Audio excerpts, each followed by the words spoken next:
প্রণামিয়া পাটনি কহিছে জোর হাতে, আমার সন্তান যেন থাকে দুধে ভাতে।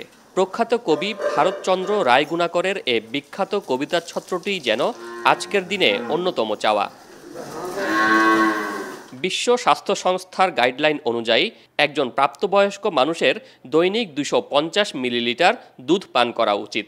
আর প্রাণী সম্পদ অধিদপ্তরের তথ্য বলছে বাংলাদেশের মানুষের জনপ্রতি দুধ পানের পরিমাণ 222 মিলিলিটার। কম দুধ পানের প্রধান কারণ আমাদের দুধ উৎপাদনও কম।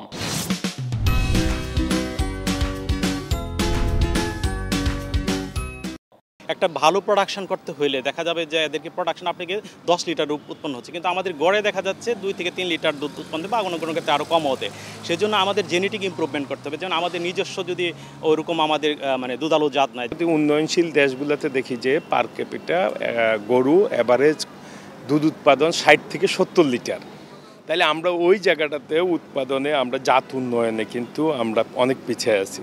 জাতিসংঘের ফুড অ্যান্ড এগ্রিকালচারের গবেষণায় দেখা যায় বিশ্বে যে পরিমাণ দুধ উৎপাদন হয় তার 44% যোগান দেয় এশিয়ার দেশগুলো। সেখানে সবচেয়ে বড় হিস্সা ভারতের। দেশটি চাহিদার প্রায় 23% দুধ যোগান দেয়।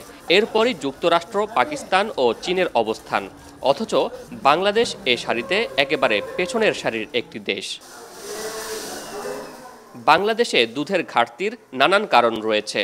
প্রধান কারণ দেশি গাভীর দুধ উৎপাদন সক্ষমতা কম। পৃথিবীর নানান দেশে এক একটি গাভী 70 লিটার পর্যন্ত দুধ দেয়, যেখানে দেশি গাভীর দুধ উৎপাদন সক্ষমতা মাত্র 8 থেকে 10 লিটার। এছাড়াও দুধ সংরক্ষণে বিশেষ ব্যবস্থার প্রয়োজন পড়ে, যা প্রান্তিক খামারিদের সক্ষমতার বাইরে। এতে নিরুপায় হয়েই কম দামে দুধ বিক্রিতে বাধ্য হন খামারিরা। গোখাদ্যের সাথে উৎপাদিত দুধের ন্যায্য মূল্য না পাওয়ায় অনেক খামারই দুধ উৎপাদনে উৎসাহ হারিয়ে ফেলেন। দুধ সংরক্ষণ করা যায় না। সংরক্ষণ করার জন্য স্পেশাল প্রসিডিওর লাগে। আমার ডেইরি হাব বা মিল্ক ট্যাঙ্কার ইত্যাদি বিভিন্ন ধরনের সুযোগ সুবিধা প্রয়োজন। এই কারণে দেখা যাচ্ছে যে সাধারণ খামারিরা কিন্তু কিছুটা হলেও তারা লসের দিকে আছে। শুধু উৎপাদন সক্ষমতাই নয়, আছে মানসম্মত স্থানীয় গোখাদ্যের অভাবও। তাই গোখাদ্যের অনেকটাই আমদানি নির্ভর। কিন্তু আমদানিতেও শুল্ক একটি বড় বাধা বলে মনে করেন খাত সংশ্লিষ্টরা।